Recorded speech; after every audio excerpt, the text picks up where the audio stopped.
Olá! Hoje a gente vai desvendar uma das ferramentas mais incríveis da matemática, o Teorema de Taylor.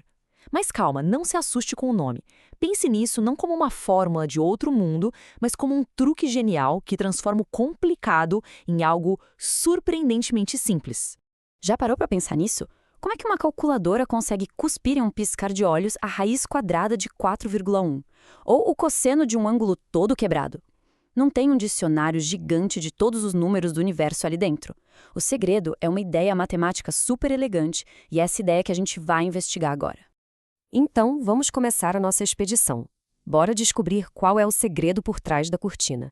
Como é que as máquinas pegam essas funções difíceis e devolvem respostas simples e super rápidas? Ok, aqui está o problema principal. Para um computador, sabe, somar, subtrair, multiplicar, isso é moleza. Mas pedir para ele calcular a raiz de um número que não é exato, ou o valor de uma função exponencial, aí a coisa complica. Isso exige muito poder de processamento. E aqui vem o pulo do gato. E se, em vez de tentar lidar com a solução super complicada, a gente simplesmente a trocasse por um dublê? Um dublê bem mais simples, como um polinômio, que é super fácil de calcular. A ideia é criar uma versão sósia que funciona perfeitamente bem, pelo menos ali pertinho de onde a gente precisa. A nossa primeira tentativa de criar esse dublê usa um conceito que talvez seja familiar para quem já viu um pouco de cálculo. Se a gente quer a aproximação mais simples possível para uma curva, qual é a melhor reta que a gente pode usar? É isso mesmo, a reta tangente. E claro, para essa ideia existe uma fórmula. É essa aí. Pode até parecer um pouco intimidadora à primeira vista, mas relaxa. Isso nada mais é do que a equação daquela reta tangente que a gente acabou de falar, num ponto específico que a gente vai chamar de x0. Vamos desmontar esse negócio para ficar mais claro. A primeira parte, o f de x0, é o nosso ponto de partida. É um valor que a gente já conhece, a nossa âncora. A segunda parte é o ajuste fino. Ela usa a derivada, que é basicamente a inclinação da curva, para dar um passo na direção certa. É simples. Comece em um lugar que você conhece e dê um passinho na direção que a curva aponta. Chega de teoria. Vamos colocar a mão na massa e ver como essa fórmula resolve o nosso problema lá do início, o da calculadora. Primeiro passo, arrumar a casa. A função que a gente quer dar um jeito é a raiz quadrada de x. O ponto que a gente quer descobrir é 4,1. Para fazer isso, a gente precisa de um ponto de partida, um ponto pertinho e fácil de calcular. Qual seria? O 4, claro. Porque a raiz de 4, todo mundo sabe que é 2. Moleza, né? Certo. Agora vamos juntar os ingredientes da nossa receita. O valor da função no nosso ponto conhecido, f de 4, é 2. A gente também precisa da derivada. A derivada da raiz de x é 1 sobre 2 raiz de x. No nosso ponto, em x0 igual a 4, a derivada vai ser 1 sobre 2 vezes a raiz de 4, ou seja, 1 sobre 4. Com tudo na mão, é só encaixar as peças na fórmula. A nossa aproximação vai ser o ponto de partida, 2, mais a inclinação, 1/4, multiplicada pela distância entre o ponto que a gente quer e o que a gente conhece, ou seja, 4,1 menos 4, que dá 0,1. E o resultado é 2,25. Agora, por curiosidade, pega uma calculadora e digita a raiz de 4,1. O resultado real é algo como 2,248. Olha isso!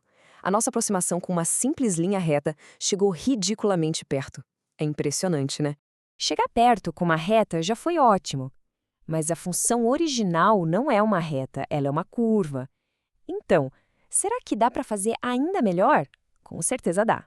E essa é a próxima pergunta óbvia, né? Se a primeira derivada nos ajudou a acertar a inclinação, o que será que a gente pode usar para acertar a curvatura? Se a resposta segunda derivada pulou na sua cabeça, o raciocínio está perfeito. A involução fica muito clara aqui. Do lado esquerdo, o polinômio que a gente já usou. Ele acerta o valor e a inclinação. Agora olha o da direita. É a mesma coisa que antes, só que com um termo novo no final. É esse pedacinho extra que usa a segunda derivada que vai dar a curvatura para o nosso dublê, fazendo ele se ajustar ainda melhor à curva original. Então, a gente adicionou um termo para a curvatura. E se a gente continuar adicionando mais e mais termos, aonde será que isso vai dar? É agora que a mágica realmente acontece. A beleza disso tudo está no padrão. Cada termo novo que a gente adiciona faz o nosso polinômio dublê ficar mais parecido com a função original em algum aspecto. Um termo acerta o valor. O próximo acerta a inclinação. O seguinte, a curvatura. E assim por diante. É como construir uma cópia perfeita, camada por camada. E tudo isso nos leva a ela, a fórmula geral do polinômio de Taylor. Não precisa se assustar, é só aquele mesmo padrão que a gente viu, estendido. A gente pode adicionar quantos termos quiser, e quanto mais termos, mais precisa fica a nossa aproximação. Ok, a matemática por trás é muito elegante. Mas e daí? Por que isso é tão importante no mundo real? Ah, é aí que a coisa fica séria. Essa ideia não é só um exercício de quadro negro. Ela é o motor que move boa parte da ciência e da tecnologia que a gente conhece hoje. Essa frase resume tudo perfeitamente. O teorema de Taylor funciona como um tradutor universal. Ele pega uma linguagem de funções super complicadas e traduz para a língua que os computadores falam fluentemente, somas e multiplicações. Simples assim. Pensa nos gráficos de um videogame de última geração, nas simulações que prevêem o tempo, no projeto de uma ponte super complexa, na modelagem do mercado financeiro. Tudo isso, sem exceção, depende de calcular funções complicadíssimas milhões de vezes por segundo. E quem está lá, nos bastidores, fazendo todo esse trabalho pesado? Ele mesmo, o teorema de Taylor. Então, da próxima vez que uma calculadora te dá uma resposta na hora, ou que um gráfico super realista aparecer na tela, lembre-se do poder da aproximação. O teorema de Taylor ensina uma lição valiosa, que até os problemas mais cabeludos podem ser entendidos e resolvidos se a gente souber como simplificá-los um passo de cada vez.